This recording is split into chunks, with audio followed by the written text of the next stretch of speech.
Hi guys! Today we're going to learn how to post on Reddit. First of all, unlock your phone and open the Reddit app.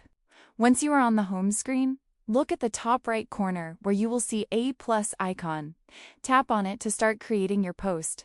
This is basically the starting point for posting anything on Reddit.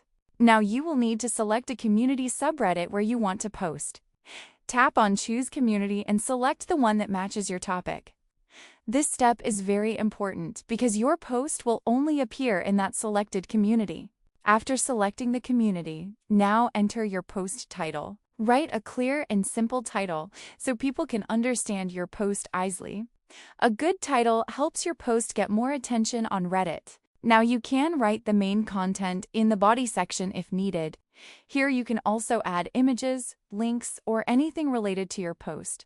Just use the options above the keyboard to attach media or paste links. Once everything is ready, just tap on the post button at the top right.